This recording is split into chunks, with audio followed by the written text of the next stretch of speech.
আমার হাজবেন্ড যখন লাউডে কথা বলতো আমাকে মারধর দিত, আমি যখন কাঁদতাম ও যখন অনেক উল্লাস প্রকাশ করবে সেটা কিভাবে করবে, এইভাবে ফোনের ভিতরে লাউডে দিয়ে দুলাভাইকে আপাকে শোনাতো, এই যে দিছি মাইর, শুয়া শুয়া কান্তাছে এখন, এগুলো লাউডে দিয়ে যখন ও শুনতো তখন আমি এগুলো জানতে পেরেছি। ও আচ্ছা, তুমি তাহলে তাদের প্ররোচনায় পড়ে আমার উপরে এত অত্যাচার করছো। আর আমি একটা এমন টাইপের মেয়ে, আপনারা হয়তো এখন মনে মনে আমাকে গালিও দিতে পারেন যে আপনি এ যুগের মেয়ে কেন চুপ করেছিলেন। আমার মন মানসিকতাটাই না ভাই এমন, আমি দেখতে এ যুগের কিন্তু আমার মন মানসিকতাটা না ওই যুগের।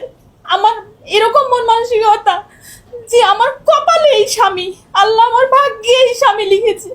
আমার আমার জীবনের সাথে যেটা হচ্ছে এটা আমার ভাগ্য। আমি না এগুলো মেনে নিয়েছিলাম।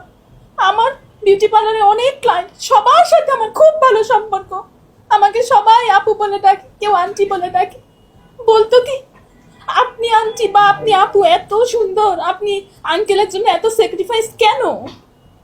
আপনি তো চাইলেই পারতেন আপনার পথটা অন্যদিকে দেখতে, আপনার সুখের দিকটা দেখতে। আমি তাদেরকে উত্তর দিতাম, আপুরে সবার মন মানসিকতা এক না।